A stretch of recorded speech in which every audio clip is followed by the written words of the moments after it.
जय हिंद देश के निर्माताओं। आज आज हम हिस्ट्री पढ़ने जा रहे हैं। अब हिस्ट्री को कैसे पढ़ा जाता है, this is a very important question. देखिए, हिस्ट्री को बहुत सारे लोग बहुत सारे अलग अलग तरीके से पढ़ते हैं। जैसे let me give you an example. हम क्या करें, डेट्स के हिसाब से हिस्ट्री को देख लें। फॉर एग्जाम्पल 1905 में क्या हुआ, 1947, 1961, राइट। तो 1991, तो ये क्या क्या किस किस टाइम हुआ, जैसे partition of Bengal, independence of India, war, liberalisation policies of the Indian government. तो ये सारा कुछ जो है, इसको आप इस तरीके से पढ़ सकते हैं। एक तरीका, इस तरीके को बहुत सारे लोग फॉलो करते हैं। ये कहना गलत नहीं होगा, शायद 80 से 90% लोग जो हैं इस चीज को फॉलो करते हैं। बहुत सारे लोग ऐसे भी हैं जो इसको फॉलो करते हैं और फिर वो भूल जाते हैं। उसका कारण बहुत सिंपल है। The reason to it is कि we try to cram all the things. हम उसे याद करने की कोशिश करते हैं। हिस्ट्री को याद नहीं किया जा सकता। You cannot memorise all the things that are given to you in your textbooks और the things that I am going to tell you, right. So you have to be very critical in choosing the right path to attain your perfection in history. So let me propose another way. तो दूसरा तरीका जो मैं आपको बताने जा रहा हूं वो ये है कि हिस्ट्री को आप इस तरह से समझें कि वो एक कहानी के रूप में आपके सामने आ जाए, राइट। तो ये कैसे होगा, देखिए, जब भी हम फिल्म देखने जाते हैं, राइट, तो फिल्म देखने जाते हैं तो हमारे पास एक प्लॉट दिया होता है हमें, जो डायरेक्टर साहब अपनी तरीके से हमें बताते हैं, अलग अलग तरीके से बताते हैं। तो वो जो प्लॉट है उसमें एक आइडिया होता है और उस आइडिया के इर्द गिर्द सारा कुछ बुना होता है, राइट। तो हमारा यहां पे प्लॉट क्या होना चाहिए, हमारे भारत की पहचान क्या है, राइट। तो वो हमारा होगा मेन आइडिया और उसके इर्द गिर्द हम सारा कुछ बुनना शुरू करेंगे। तो we will be at the centre and migrate from the centre towards the circumference. I hope it is clear, right. तो हम एक सर्कल के बीच में खड़े हो जाएंगे जहां पे वो सेंट्रल आइडिया दिया है और उसके बाद हम अपना जो बुनना है कहानी का, ठीक है, तो वो हम बाहर की तरफ उसको फैलाएंगे और उसमें एक डायमेंशन, फिर दूसरी डायमेंशन, फिर तीसरी डायमेंशन, इस तरह मल्टीपल डायमेंशन हम उसमें ऐड करेंगे, right. Excuse me.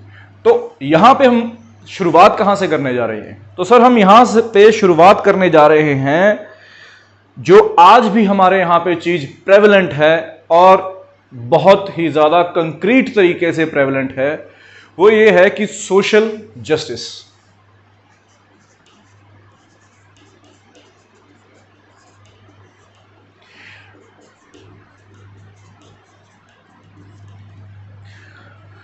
Social justice. What is social justice? Basically, it is the justice given to every element of the society, be it be a lady or a child or an old man or a sick man or a man or a woman, anyone or animals or environment, anything whatsoever. I hope it is clear, right? तो यहां पे हम इसको सिर्फ इतना ही समझेंगे, इसके बारे में और जानेंगे बाद में, अभी नहीं। तो सोशल जस्टिस के बारे में सिर्फ आपको एक आइडिया होना अनिवार्य है। तो यहां पे दूसरी चीज हिस्ट्री में जो चीज आती है with respect to our India, right, तो ये है कि अवर फाइट। किसके साथ फाइट? अथॉरिटीज के साथ फाइट, गलत के खिलाफ आवाज उठाना, या अपनी अंदरूनी समाज की लड़ाइयां। राइट? तो ये दूसरी चीज आ जाती है। Then what else? और तीसरी चीज हमने ये पर्सपेक्टिव बिठा के चलना है कि किस तरह जो हमारी हिस्ट्री है वो हमारे लिए एक बहुत रामबाण है। What does that mean? History is a weapon through which we are able to control our present mistakes. जो आज की मिस्टेक्स है उसके ऊपर हम अंकुश लगा सकते हैं, उसे कंट्रोल कर सकते हैं। कैसे? हमारी हिस्ट्री को जानकर। तो ये एक तरह का हमारे पास क्या है, एक औषधि है, एक मेडिसिन है, जिसके कारण हम प्रेजेंट को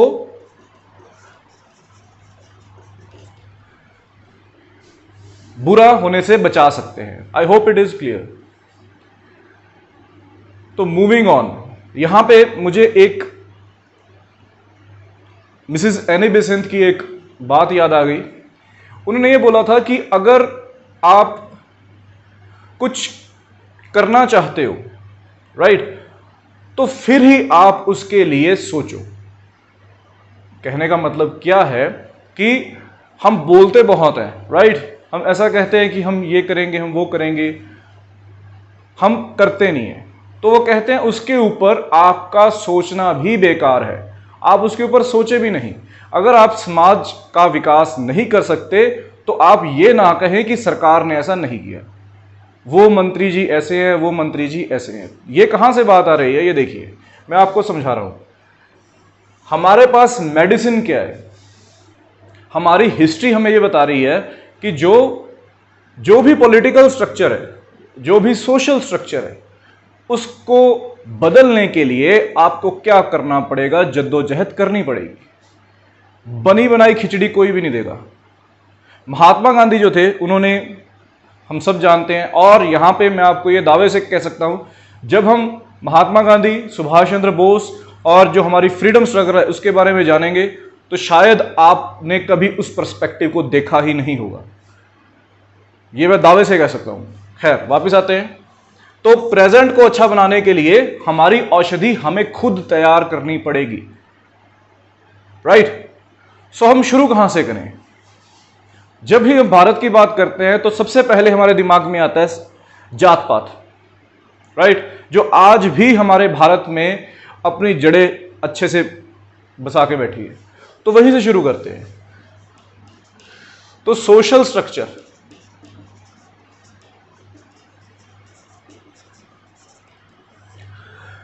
सोशल स्ट्रक्चर में हमारे शुरू से ही बहुत सारे वाइसेस रहे हैं।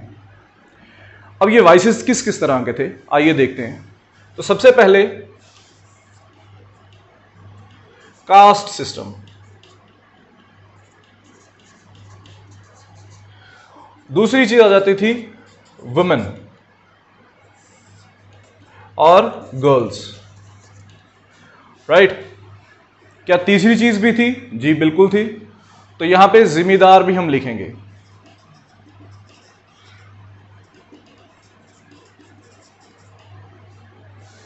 तो मेन तौर पे ये चीज वहां पे चल रही थी। अब मैं आपको यहां पे एक ना टाइम फ्रेम बता रहा हूं, उस टाइम फ्रेम से हम उसको समझेंगे।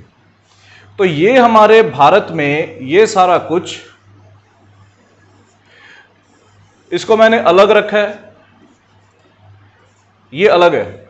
तो ये हमारे दोनों जो चीजें थी, ये हमारे भारत में बहुत पहले से हैं, बहुत ज्यादा पहले से हैं। क्लियर? इसीलिए देखिए, अब यहां पे मेडिसिन क्या है? मेडिसिन ये है कि सरकार ने कास्ट सिस्टम खत्म करने के लिए बहुत कुछ किया। हमारे कॉन्स्टिट्यूशन में भी बहुत कुछ है। जो गर्ल्स हैं उनके लिए आपको पता है कितनी, उनकी प्रमोशन के लिए, गर्ल्स की उनको, उनके प्रोत्साहन के लिए बहुत सारी गवर्नमेंट इनिशिएटिव्स हम आम देखते हैं। ये शुरुआत कहां से हुई? इसका बदलाव, शुरुआत कहां से हुई इस बदलाव की? तो सर यहां पे मैं आपको लेके जाना चाहता हूं 19th सेंचुरी में। तो 19th सेंचुरी में क्या हो गया? उससे पहले क्या था? उससे बाद में क्या था? यह है नींव, दिस इज द बेस।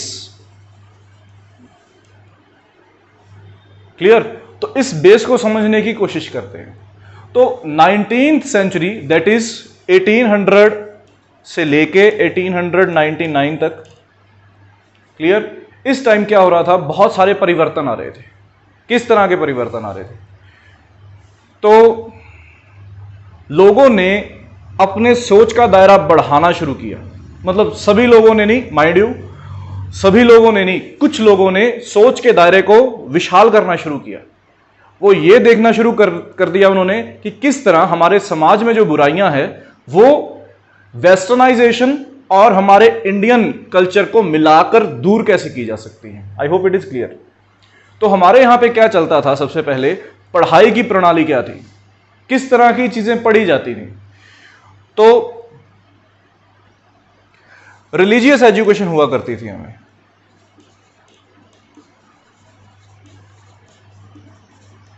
हमारे यहां पे रिलीजियस एजुकेशन हुआ करती थी। जो भी रिलीजन है, हिंदुइज्म, मुस्लिम, पारसी लोग, एक्सेट्रा एक्सेट्रा, ठीक है। तो ये सारा कुछ हमारे रिलीजियस एजुकेशन के हिसाब से चलता था।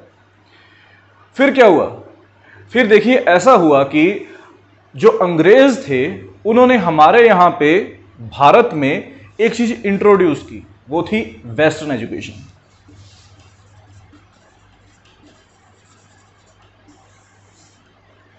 क्लियर?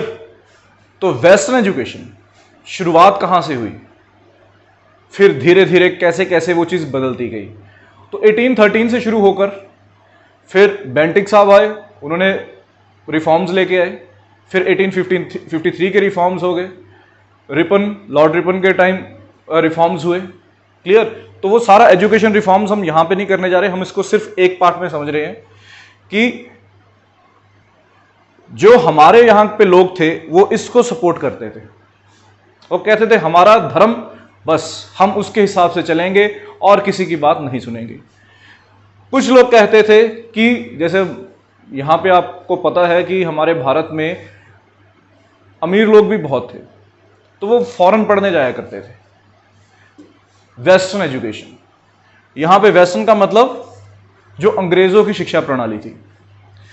तो धीरे धीरे क्या हुआ, हमारे जो यहां पे लोग थे, जो समझदार लोग थे, उन्होंने बोला कि ये भी पूर्णतः एक सिर्फ यही इलाज नहीं है हमारा, और ऐसा भी नहीं है कि इसको पढ़ोगे तो आपके पास सारा कुछ आ जाएगा। नहीं, वो कहते सही जो तरीका है वो ये है कि इन दोनों को मिला के पढ़ना चाहिए।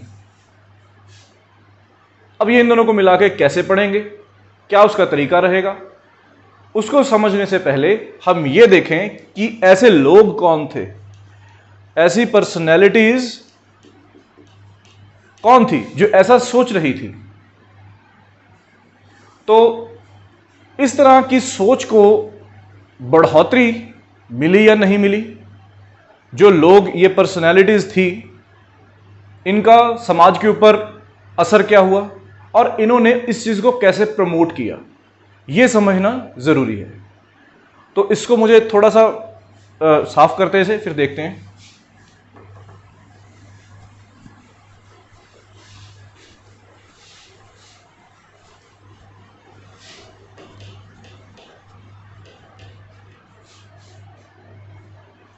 देखिए, तो हुआ क्या, तो कुछ लोग थे, कुछ पर्सनैलिटीज थी, इन्होंने क्या किया, इनकी टेक्निक क्या थी, क्या टेक्निक थी कि इन्होंने, तरीका क्या था, इनका रास्ता क्या था, कैसे इन्होंने परिवर्तन को शुरू करने की हिमाकत की। मैं हिमाकत इसीलिए कह रहा हूं क्योंकि इनको बाद में बहुत कुछ फेस भी करना पड़ा। दूसरी चीज, इनिशिएटिव्स कौन से लिए,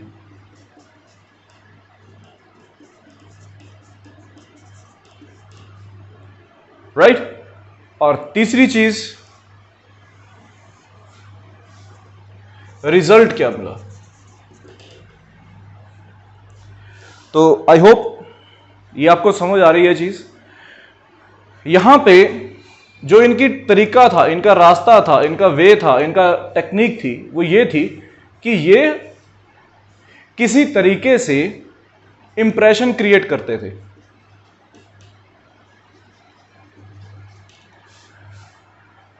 किसका इंप्रेशन क्रिएट करते थे?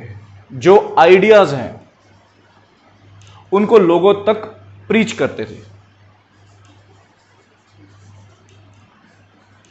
अब ये लोगों तक आइडियाज को प्रीच कैसे करते थे?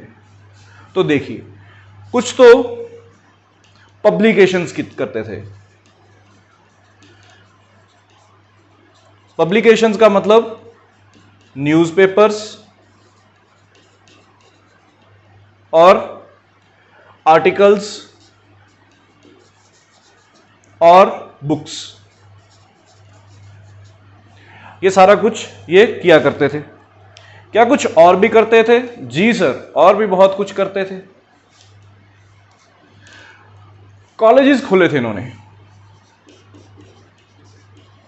स्कूल्स खोले थे इन्होंने, राइट। इसमें वो सारे आइडियाज आगे प्रीच किया करते थे। क्या और भी वर्ल्ड लेवल पे क्या करते थे? आइडियाज आते कहां से थे? जो सोर्स था इनका आइडियाज का वो क्या था? तो सर जो ये सोर्स था, जी सर, तो इनका सोर्स जो था वो था वेस्टर्न वर्ल्ड,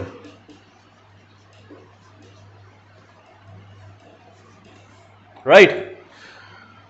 फिर इनिशिएटिव्स क्या आ जाते हैं इनके इनिशिएटिव्स सर ये हैं कि इन्होंने अलग अलग सोसाइटीज बनाई, जिसको आप एनजीओज कहते हो, राइट।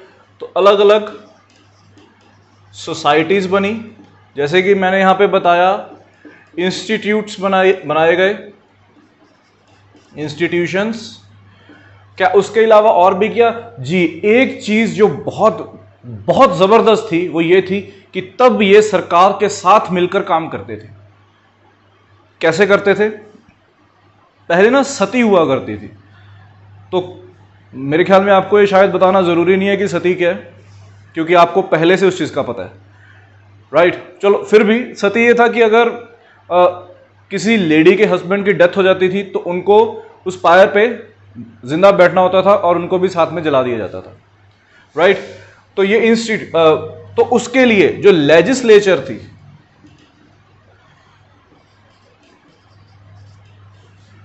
उसके साथ ये मिलकर काम करते थे, राइट। तो नए नए जो लेजिस्लेटिव रूल्स थे, लॉज थे, वो अब आने शुरू हो गए। तो इसमें आपको इसके ऊपर लॉज बनाए गए।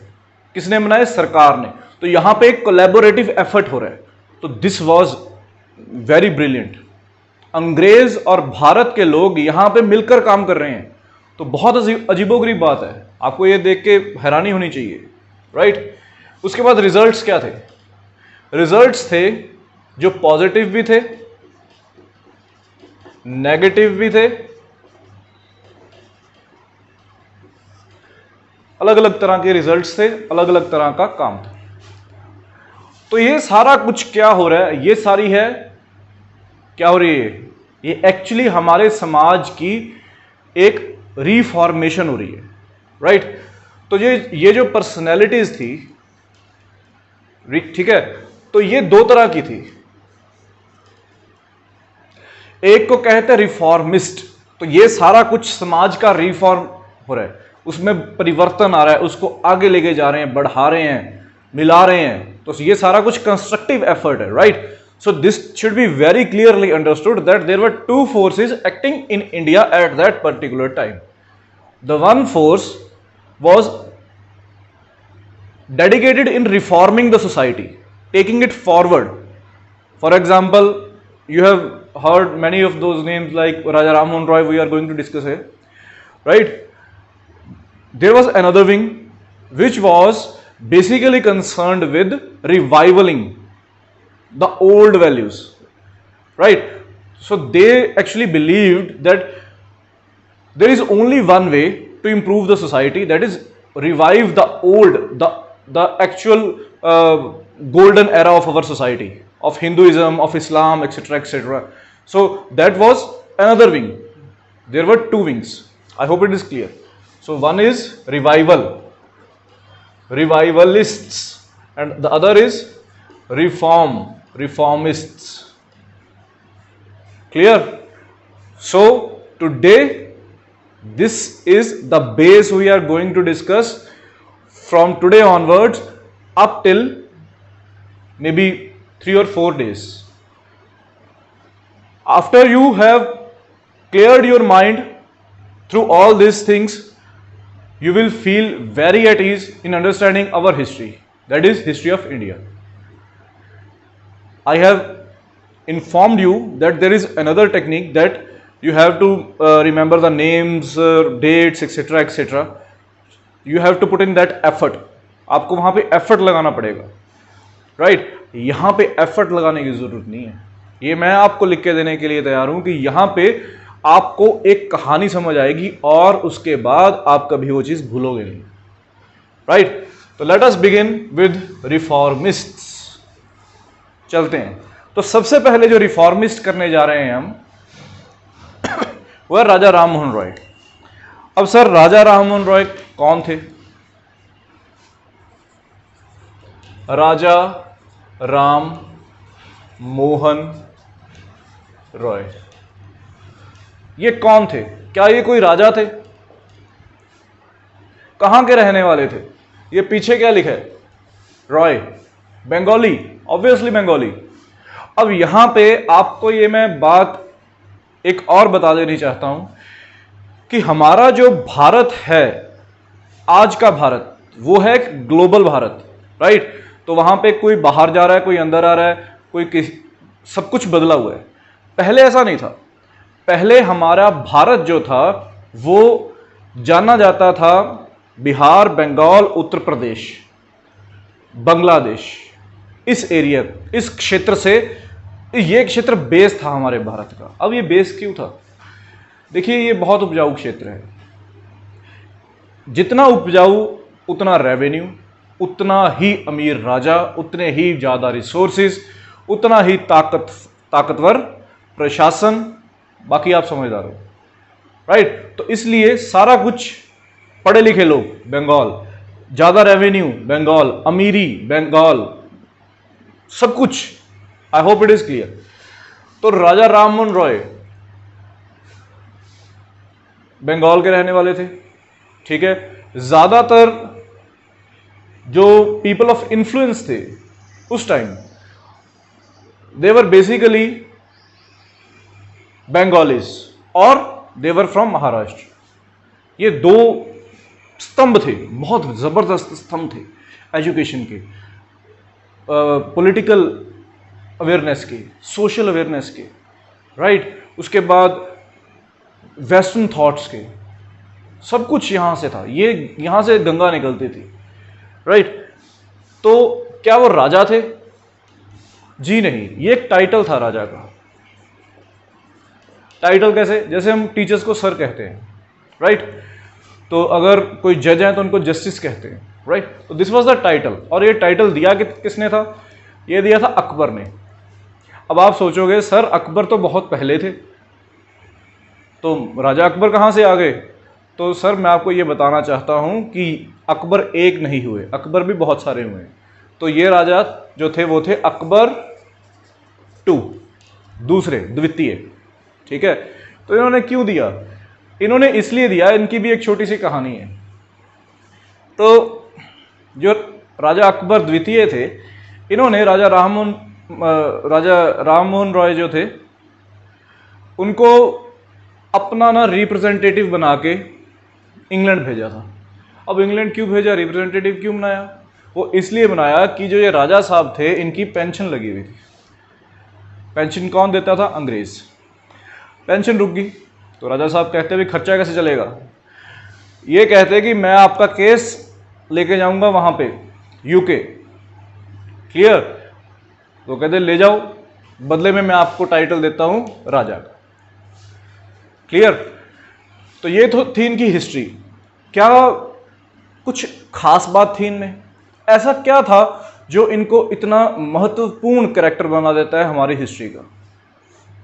ऐसा क्या था जो इनको इतनी ताकत दे दी इनको कि इन्होंने हमारे समाज में इतना बड़ा बदलाव कर दिया?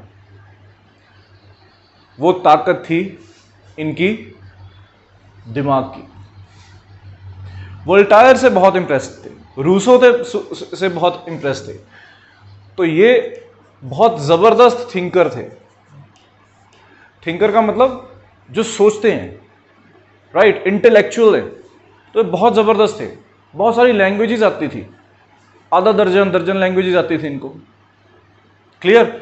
उसका फ़ायदा क्या हुआ? अब ज़्यादा सारी लैंग्वेजेस आने का फ़ायदा क्या है? ये बहुत सारी चीज़ों को पढ़ सकते हैं। ठीक है, पर्शियन आती होगी तो कुरान शरीफ पढ़ सकते हैं, पढ़ी थी। क्लियर? तो बहुत सारी लैंग्वेजेस आती थी। क्लियर? तो देखिए, वैसे तो जो कुरान शरीफ है वो अरेबिक है, ठीक है, पर पर्शियन, अरेबिक, ये सभी लैंग्वेजेस इनको आती थी। इन्होंने पर्शियन एक बुक भी लिखी थी। उसके बाद हेब्रियो आती थी इनको। उसके बाद आपको संस्कृत का तो पता ही है, ठीक है। तो बहुत सारी इन्होंने वर्ल्ड की जो इंपॉर्टेंट बुक्स थी वो सारी इन्होंने पढ़ रखी थी, जिसके कारण इनके जो थॉट्स थे वो बहुत रिफाइन हो गए। अब टाइम आ गया थॉट्स को रिफाइन करने के बाद कि उन विचारों को लागू किया जाए। तो लागू उन्होंने कैसे किया? तो वही तरीका, पब्लिकेशन, न्यूज़पेपर में, आर्टिकल में और बुक्स में। क्लियर? तो इन्होंने ये सारा कुछ किया। फिर उसके बाद इन्होंने कॉलेज स्कूल भी बनाए। फिर क्या किया? वेस्टर्न वर्ल्ड को ये किस तरह उनसे इंस्पायर थे, तो ये सारा कुछ किया। लिबरलिज्म के बहुत अच्छे ये वक्ता थे। ये कहते थे कि लिबर्टी होनी चाहिए। तो जैसे अगर मैं आपको एग्जांपल दूं, तो वोल्टायर कहा करते थे कि अगर आपको ये पता करना है कि आपके ऊपर कंट्रोल किसका है, मतलब राजा का है, मिनिस्टर का है, किसका कंट्रोल है, तो वो कहते कि आप ऐसा कीजिए, आप ये विश्लेषण कीजिए कि किसके खिलाफ आपको बोलने के ऊपर पाबंदी है, तो वही आपका दुश्मन है। राइट? इस तरह के मतलब जबरदस्त विचार थे वोल्टायर के। राइट? तो रूसो भी ऐसे ही थे। तो ये वाले जो वेस्टर्न थॉट्स हैं ये इनसे इंस्पायर्ड थे। इतने इंस्पायर्ड थे कि जब भी दुनिया में कोई रेवोल्यूशन आती थी, मतलब ऐसा रेवोल्यूशन कि आम जनहित की रेवोल्यूशन, राइट, तो उस रेवोल्यूशन को ये सपोर्ट करते थे। कभी कभी जब वो रेवोल्यूशन सफल हो जाती थी तो आम तौर पे इनके यहाँ पे दावत हुआ करती थी राजा राम मोहन रॉय के घर पे। क्लियर? तो जब कभी वो फेल हो जाती थी तो उसका दुख जताया करते थे। इस तरह के इंसान थे। तो इस तरह के जो इंसान थे उनका समाज के ऊपर क्या असर पड़ेगा और उनका पारिवारिक जो विचारधारा है वो कैसी रहेगी। तो यहाँ पे राजा राम मोहन रॉय ने सबसे जो बड़ा काम किया, ठीक है, वो ये था कि हमारा जो भी यहाँ पे धर्म है उसको थोड़ा सा उसको ठीक करने की कोशिश की, जो उसमें गड़बड़ थी, समाज की गड़बड़ ठीक करने की कोशिश की। तो चलिए करते हैं, इसको समझते हैं।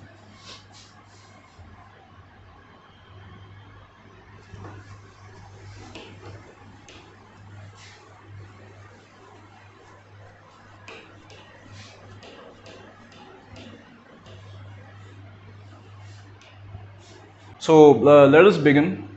So we are making two columns. The first is religious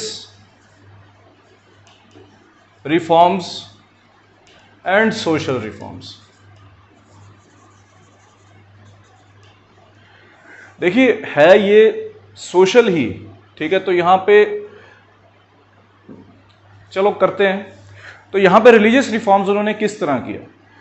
religious reforms के लिए उन्होंने सभाएं बनाई। सभाएं मतलब ही formed a sort of NGO, right. तो क्या क्या सभा बनी? तो सभा सबसे पहले तो बनी आत्मा,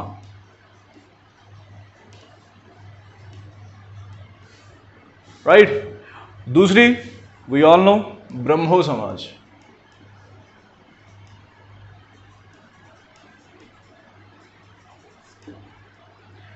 राइट। अब देखिए नाम है, नाम याद कर लोगे तो उसका क्या करोगे? What would be the implication of remembering only the name? How will it? आपको क्या लगता है कि ये नाम कितनी देर याद रह जाएंगे? एक दिन, 2 दिन, 1 साल, 2 साल, व्हाट उस फिर क्या? राइट तो हम ये समझेंगे कि ये चीज क्या है। देखिए यहां पे क्या लिखा है? आत्मा। ये क्या लिखा है? ब्रह्म हो। अब ये क्या चीजें हैं? देखिए हमारा ये दायित्व बन जाता है कि जो हम पढ़ें उसके बारे में हमें भी पता हो। हवा में तीर नहीं चलाएंगे। तो आत्मा के बारे में आप जानते हो, ये सोल होती है। ब्रह्मा क्या होता है? ब्रह्म, ब्रह्म ज्ञानी, जिसको सब चीज का ज्ञान हो। राइट तो ये दोनों चीज जो हैं, यहां से पता लगेगा कि इनकी सोच क्या है। तो यहां इनकी सोच ये है कि जो ब्रह्म है, जो हमारी कॉन्शियसनेस है, ठीक है, और आत्मा जो है वो किस तरह इनके विचार से काम करती है। तो ये कहते हैं कि देखिए आइडल्स नहीं होनी चाहिए। जो आत्मा है ना, उसकी कोई, हम कहते हैं ना कि उसका आकार कोई नहीं होता वगैरह वगैरह। तो कहते हैं अगर आकार ही नहीं है तो भगवान की या किसी देवता की मूर्ति का क्या मतलब बनता है? तो कहते हैं आइडल नहीं होनी चाहिए। और जाहिर सी बात है, आत्मा आत्मा, तो जो सोल है वो हमेशा प्रेवलेंट रहेगी।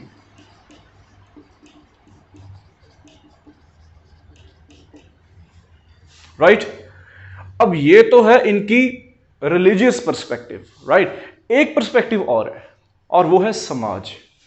समाज में ये कहते हैं कि एक कलेक्टिविज्म बनाओ, जात पात छोड़ दो, भेदभाव छोड़ दो।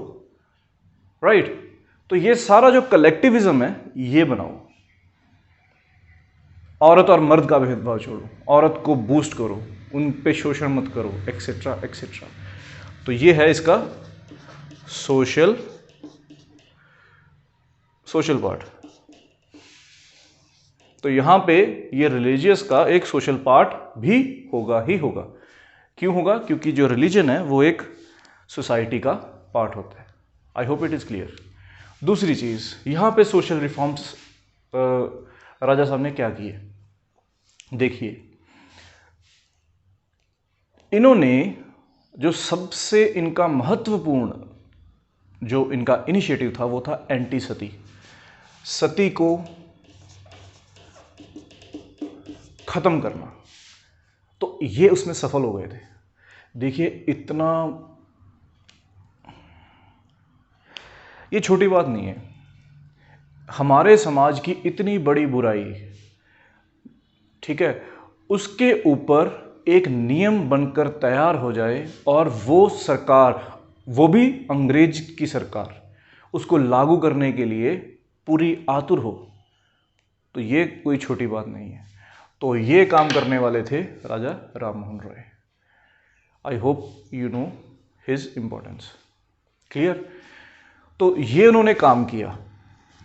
अब इसका देखिए हमारा जो समाज है ना, वो कोई सिंपल चीज नहीं है, वो बहुत पेचीदा है। किस चीज का कहां पे क्या असर हो जाएगा, उसका क्या रिजल्ट निकलेगा, उसका हमारे ऊपर क्या कुछ होगा, etcetera etcetera, that is very complex. So he also faced this complexity. कैसे? इस तरह का कुछ होने के बाद जो उनके परिवार के जो कुछ लोग थे उन्होंने इनका साथ छोड़ दिया था। काफ़ी देर तक इनको बाहर भी रहना पड़ा था। बाहर मतलब जो इनका रेजिडेंशियल एरिया था उससे बाहर। तो हम उस तरह नहीं देखेंगे इनको, हम ये देखेंगे कि किस तरह समाज का वो उसको उसकी बुनियाद पक्की की जा रही है। आई होप इट इज़ क्लियर। तो यहाँ पे एक चीज़ आप ये देखिए कि ये सारा कुछ किस तरह किया जा रहा है। ये कर दिया, समाज बन गया, व्हाट एल्स, सती बैन हो गई, तो कैसे, किस तरह, क्या एक दिन में होगी? नहीं सर, ऐसा नहीं है। इसके लिए कंसिस्टेंट एफर्ट लगता। तो वो एफर्ट कैसे दिया? सबसे पहले इन्होंने क्या किया, यहाँ पे करते हैं। अब समझते हैं कि इनका तरीका क्या था।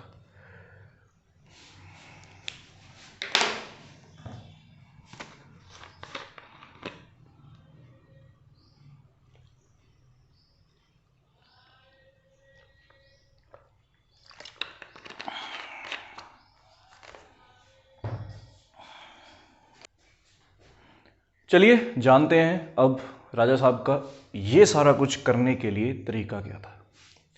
तो देखिए, सबसे पहले तो जैसे कि आपको मैंने बताया, बुक्स, फिर इंस्टीट्यूशंस, राइट, और फिर उसके बाद आर्टिकल्स।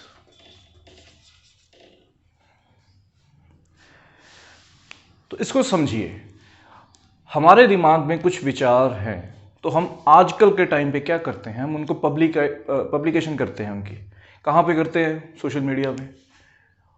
आप घूमने गए, आपने फ़ोटो खींच के एक कोटेशन लगा के तो आपने उसको फेसबुक पे पब्लिकेशन कर दी उसकी, राइट। तो यहाँ पे क्या करते थे, यहाँ पे भी वैसा ही था, बस जो पब्लिकेशन थी वो हार्ड कॉपीज हुआ करती थी, किताब थी, अखबार था, या एक जगह जहाँ पे वो बैठ के बोल के लोगों को सुनाते थे। तो ये 3 तरीके ही थे और कोई 4th तरीका नहीं था। तो यही चीज़ उन्होंने की। तो यहाँ पे उन्होंने बुक्स लिखी। तो रिलीजियस परसेप्ट्स ऑफ जीसस, हिंदू थे, क्रिश्चियनिटी पे किताब लिख रहे हैं, राइट। तो इस तरह की ज़बरदस्त पर्सनैलिटी।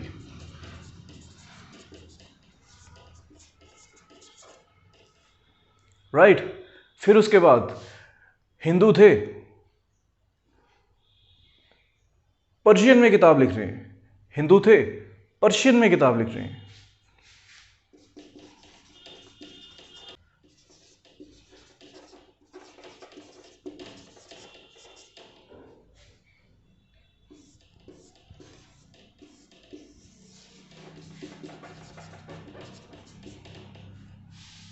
देखिए, मेंटल प्रोवेस देखिए आप। फिर उसके बाद अब बैठ के भी तो पर बताना है सभी को, तो क्या किया? इंस्टीट्यूशंस, कौन से? कॉलेजेस बनाए इन्होंने। कॉलेजेस एस्टेब्लिश किए। कौन कौन से? हिंदू कॉलेज, शायद आपने नाम सुना हो, हिंदू कॉलेज, राइट। और उसके बाद एक वेदांता कॉलेज भी था।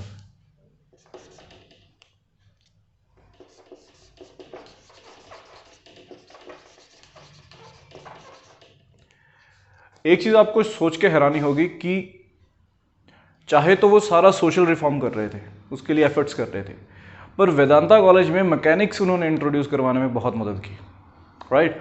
तो वेस्टर्न नॉलेज, आई होप याद है आपको, वेस्टर्न। तो मैकेनिक्स हमारे भारत में इतने मशहूर नहीं थे। तो ये सारा कुछ करने वाले राजा राममोहन रॉय थे, राइट। फिर उसके बाद कुछ ऐसा भी था जहां पे इन्होंने अपने विचार रखे, तो अखबारों में रखे, राइट। पब्लिकेशंस हुई, कुछ अखबार के ये एडिटर इन चीफ भी बने। तो इस तरह कर ये सारा कुछ ये चलता था। तो इसके अलावा हमारे पास एक अखबार है, उसका नाम है सनबद्ध कमुडी। ये बंगाली में छपता था और राजा साहब इनके एडिटर थे। क्लियर?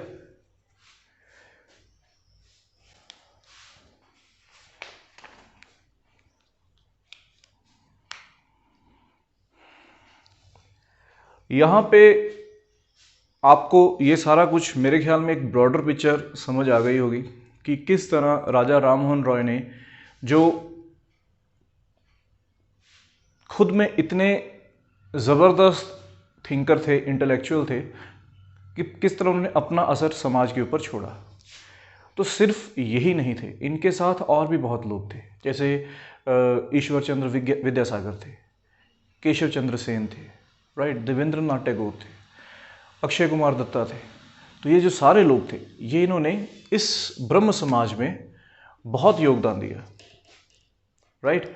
तो ब्रह्म समाज की भी एक थोड़ी सी हिस्ट्री मैं आपको बताने जा रहा हूँ कि जब ये बना था, राइट, तो ये बंगाल में बहुत अच्छे तरीके से इसकी एप्लीकेशन थी। फिर इंडिया में भी इसको बढ़ोतरी मिली, राइट।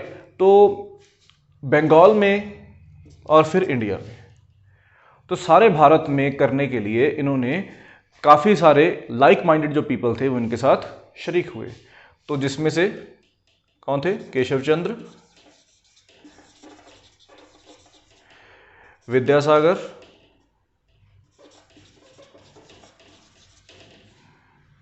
केशव चंद्र सेन, विद्यासागर, और जैसे अक्षय कुमार थे, अब यहाँ पे अक्षय कुमार जो दत्ता थे, अक्षय कुमार दत्त, फिर उसके बाद देवेंद्र टैगोर थे, ऐसे करके बहुत सारे लोग थे। इनमें से जो लोग थे वो समाज में अलग अलग लेवल पर अलग अलग तरीके से चीज़ों को बदलने में अपना काम कर रहे थे। जैसे ये विद्यासागर जी है, ईश्वर चंद्र विद्यासागर, इन्होंने जो गर्ल्स की एजुकेशन है उसके ऊपर बहुत काम किया, बहुत ही ज़्यादा काम किया। अपने खर्चे के ऊपर ये स्कूल्स चलाया करते थे, राइट। तो इस तरह क्या इन्होंने, केशव चंद्र सेन, इन्होंने चाइल्ड मैरिज के ऊपर काम किया। खैर बाद में जाके थोड़ी सी गड़बड़ हो गई, बट उन्होंने अपना काफ़ी टाइम इस चीज़ के ऊपर किया, चाइल्ड मैरिज कि गलत है child marriage, etcetera etcetera, right. तो ऐसे करके तो एक टाइम आया जब जो ब्रह्म समाज था वो बाइफरकेट हो गया, वो टूट गया था, राइट। तो जब ये टूटा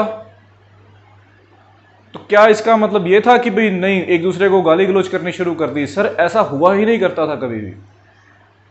जो भी एक सोशल रिफॉर्मिस्ट थे या समाज के लिए काम करते थे लोग, उनके अंदर एक म्यूचुअल रिस्पेक्ट हुआ करती थी जो आजकल के टाइम पे नहीं है, राइट। तो यहां से हमें हिस्ट्री में सीखने के लिए चीज मिलती है कि mutual respect is very important. अब जो राजा राममोहन रॉय थे वो वोल्टायर के इतने उनके समर्थक क्यों थे? क्योंकि वोल्टायर की विचारधारा क्या थी? वो कहते थे कि इसमें कोई दो राय नहीं कि मेरी सोच आपकी सोच से अलग हो सकती है, राइट। मैं ये कहता हूं कि मुझे ये अच्छा लग रहा है, आपको शायद वो अच्छा ना लगे। मेरे लिए हो सकता है कि कांग्रेस अच्छी हो, आपके लिए शायद बीजेपी अच्छी हो। मेरे लिए हो सकता है कि पेड़ गुलमोहर का अच्छा लगे मुझे, और आपको शायद गुलाब के फूलों की सुगंध अच्छी लगती हो, राइट। तो विचारों का जो मतभेद है वो हो सकता है। तो वोल्टायर ये कहते थे कि वो मतभेद मुझे मंजूर है, पर मैं अपना जीवन दे सकता हूं आपके विचारों को लोगों तक पहुंचाने के लिए। मेरी बात समझे कि इस तरह करके विचारों का रुकना समाज के लिए हानिकारक है, देश के लिए हानिकारक है, डेमोक्रेसी के लिए हानिकारक है, राइट। तो विचारों को रुकना नहीं चाहिए। विचार जब आपके रोक दिए जाएं किसी भी तरीके से, तो समझिए कि वो हमारे समाज का निर्माण नहीं हो रहा। तो इसलिए ये सारा कुछ चल रहा है। तो यहां पे जो म्यूचुअल रिस्पेक्ट थी वो धीरे धीरे हुई, फिर आगे जाके ब्रह्म समाज फिर मिल गया। तो इस तरह करके सारा कुछ हुआ था। I hope it is clear. तो यहां पे आज रुकेंगे, rest we will continue tomorrow. Thank you.